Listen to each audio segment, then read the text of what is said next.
கிறிஸ்துவுக்குள் மிகவும் பிரியமானவர்களே, இயேசு கிறிஸ்துவின் நாமத்தில் உங்கள் யாவரையும் அன்போடு கூட நான் வாழ்த்துகிறேன். இந்த நாளிலும் தேவன் நம்மோடு கூட இடைப்படுகின்ற வார்த்தை ஏசாயா 49 அதிகாரம் 3 அவர் என்னை நோக்கி, நீ என் தாசன் இஸ்ரவேலே, நான் உன்னில் மகிமைப்படுவேன் என்றார்.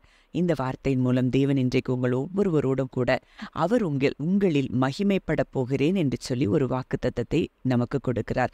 அப்போ அவர் எப்படியெல்லாம் நம்ம வாழ்க்கையில மகிமைப்பட போகிறார் அப்படிங்கிறத சில வார்த்தைகள் மூலம் இன்றைக்கு நம்ம தியானிக்க போகிறோம். இன்னைக்கு இந்த 49 அதிகாரம் 3 பார்க்கிறோம். அப்போ அவர் நம்மள எப்படி மகிமைப்படுவார், நம்மளுடைய ஆக்ஷன்ஸ்னால நம்ம எவ்வளோ தூரம் அவருக்கு ஃபெய்த்ஃபுல்லாக இருக்கிறோம், மற்றவங்களுக்கு ஃபெய்த்ஃபுல்லாக இருக்கிறோம் அப்படிங்கிறதெல்லாம் மூலமாய் இன்றைக்கு அவர் நம்ம மூலமாய் நிச்சயமாய் மகிமைப்படுவார். அதை பார்க்கும்போது, நம்முடைய செயல்களை பார்க்கும்போது நிச்சயமாகவே இவர்கள் தேவன் மெய்யான தேவன் என்பதை அறிந்து கொள்ளும்படியாய் தேவனுடைய திட்டங்கள் நம்ம வாழ்க்கையில் நிறைவேறும் பொழுதும் அவர் நம்மில் மகிமைப்படுவாராம். இன்றைக்கு அப்படிப்பட்ட காரியங்கள் இன்றைக்கு உங்கள் வாழ்க்கையில் அவர் செய்து உங்கள் மூலமாய் அவருடைய நாமத்தை மகிமைப்படுத்த போகிறாராம். அடுத்ததா யோவான் 17:4 பார்க்கிறோம், பூமியிலே நான் உம்மை மகிமைப்படுத்தினேன், நான் செய்யும்படி நீர் எனக்கு நியமித்த கிரியைகளை செய்து முடித்தேன். இந்த வார்த்தை அங்கே பிதாவினிடத்துல இயேசு கிறிஸ்து சிலுவைக்கு போகும் முன்பாக ஜெபிக்கிற ஒரு காரியத்துல எழுதப்பட்ட இந்த வார்த்தை தான் அந்த வார்த்தையா இருக்கிறது. இங்க இயேசு கிறிஸ்து சொல்றாரு, பூமியில நான் உண்மை மகிமைப்படுத்தினேன். எப்படி அவர் மகிமைப்படுத்தினாரா? பிதா அவருக்கு செய்யும்படி நியமித்த கிரியைகளை செய்து முடித்து அவரை மகிமைப்படுத்தினாரா. அப்போ இன்றைக்கு நம்மளை இந்த உலகத்துல தேவன் வைத்திருக்கிறார், நம்மை தெரிந்தெடுத்திருக்கிறார் அப்படின்னு சொல்லி நம்ம நம்பணும், விசுவாசிச்சோன்னு சொன்னா, அவர் பிதாவானவர் எதை செய்ய நமக்கு வழிகாட்டி இருக்கிறாரோ அதை நிச்சயம் நாம் செய்து முடித்து அவரை நாம் மகிமைப்படுத்துவோம். அடுத்ததா ஏசாயா 60:21 பார்க்கிறோம், உன் ஜனங்கள் யாவரும் நீதிமான்களும், பூமியை சுதந்தரிக்கும் குடிகளும், நான் நட்ட கிளைகளும், நான் மகிமைப்படும்படி என் கரங்களின் கிரியைகளுமாயிருப்பார்கள். இந்த வார்த்தை மறுபடி சொல்லுகிற காரியத்தை நம்ம பார்க்கிறோம் அப்படின்னா, அவர் நம்முடைய ஜனங்கள், அதாவது அவர் நம்ம எப்படி இருக்கிறோமா, நீதிமான்களாய் என்றைக்கும் பூமியை சுதந்தரிக்கும் குடிகளாய் இருக்கிறோமா. ஏன்னா இன்றைக்கு இயேசு கிறிஸ்துவின் மூலமாய் அவரை விசுவாசிப்பதன் மூலமாய் நம்ம இன்றைக்கு நீதிமான்கள் ஆயிருக்கிறபடியினால நாம் பூமியை சுதந்தரிக்க தெரிந்தெடுத்து கொள்ளப்பட்டிருக்கிறோம். ஏன்னா ஆதாமுக்கு சொன்ன வாக்குத்தத்தம் அதான், பூமியை சுதந்தரித்துக் கொள்ளுங்கள், பலுகி பெருகி பூமியை சுதந்தரித்துக் கொள்ளுங்கள்.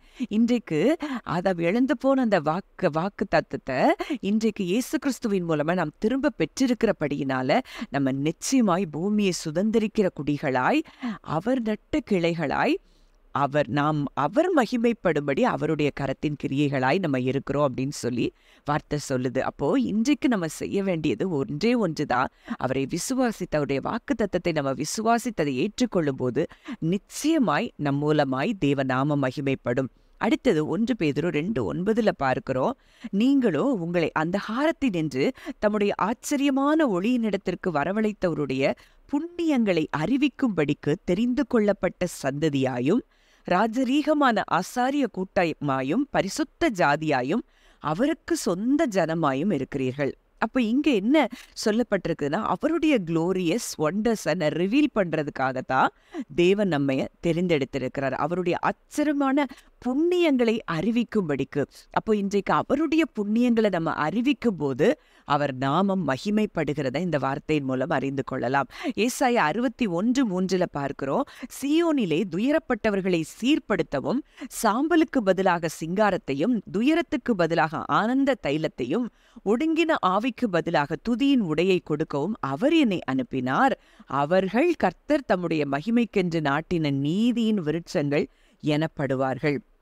அப்போ இன்னைக்கு தேவ நாம மகிமைக்காக நம்ம ஒரு லிவிங் எக்ஸாம்பிளா நம்மை தேவன் என்ன செய்திருக்கிறார், படைத்திருக்கிறார். அப்போ இன்றைக்கு நம்ம செய்யக்கூடிய காரியங்கள், துயரப்பட்டவர்களை சீர்படுத்தும் போது சாம்பலுக்கு பதிலாக சிங்காரம், துயரத்துக்கு பதிலாக ஆனந்த தைலம், ஒடுங்கின ஆவிக்கு பதிலாக துதியின் உடைய கொடுக்கும்போது நம்ம அவருடைய நாமத்தை மகிமைப்படுத்துகிறவர்களாய் வெளிப்படுகிறோம். இன்னைக்கு ஒருவேளை அப்படிப்பட்ட காரியங்கள் எல்லாம் நீங்க செய்து கொண்டிருந்தீங்கன்னா நிச்சயமா உங்க மூலமாய் அவர் நாமம் மகிமைப்பட்டு கொண்டிருக்கிறது என்பதை நீங்கள் அறிந்து கொள்ள வேண்டும். அடுத்ததா மிக முக்கியமான ஒரு காரியம், யோவான் 14ஆம் அதிகாரம் 13ஆம் 14ஆம் வசனங்கள் சொல்லுகிற காரியம், நீங்கள் என் நாமத்தினாலே எதை கேட்பீர்களோ குமாரனில் பிதா மகிமைப்படும்படியாக அதைச் செய்வேன். என் நாமத்தினாலே நீங்கள் எதை கேட்டாலும் அதைச் செய்வேன். அப்போ இங்க நம்முடைய ஜெபங்கள் தேவனால் பதிலளிக்கப்படும்போது அங்கே அவருக்கு மிகப்பெரிய மகிமை உண்டாகிறதை நம்ம பார்க்கிறோம். அப்ப இன்றைக்கு உங்க ஜெபங்கள் ஒவ்வொன்றிற்கும் அவர் பதில் கொடுப்பதன் மூலமாய் தேவ நாமம் மகிமைப்படும். அது எப்படின்னா, அவருடைய கேரக்டரையும் அவருடைய பவரையும் அது ரிவீல் பண்ணுகிறபடியினால இன்றைக்கு உங்க ஜெபங்கள் அனைத்திற்கும் அவர் பதில் தந்து மூலமாய் உங்க ஜெபங்களுக்கு பதில் தருகிறதன் மூலமாய் அவருடைய நாமம் மகிமைப்படுகிறது என்பதை இன்றைக்கு நம்மோடு கூட ஆவியானவர் இறைப்படுகிறார். அதனால தான் மறுபடியுமா இந்த வார்த்தையில சொல்லப்பட்டிருக்கிறபடி, இஸ்ரவேலே நான் உன்னில் மகிமைப்படுவேன் என்று சொன்னபடி இதை கேட்கிற உங்க ஒவ்வொருவர் வாழ்க்கையின் மூலமாய் நிச்சயமாய் தேவன் மகிமைப்பட போகிறார் என்பதே நிச்சயம் சத்தியமான உண்மையாயிருக்கிறது. ஜெபிக்கலாம்.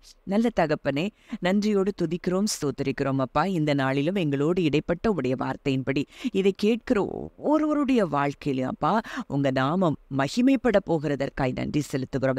அவர்களை பார்க்கிற யாவரும் ஆண்டவரே அப்பா, தேவ நாமம் மகிமைப்படுகிறதை அவர்கள் காணும்படியாக கர்த்தர் வெளியரங்கமான அற்புதங்களை, ஜெபங்களுக்கு பதில்களை கர்த்தர் அவர்கள் மூலமாய் செய்து உங்க நாமத்தை மகிமைப்படுத்துகிற கிருபைக்காய் நன்றி செலுத்துகிறோம். இயேசுவின் மூலம் கேட்கிறோம் ஜீவனுள்ள நல்ல பிதாவே, ஆமென்.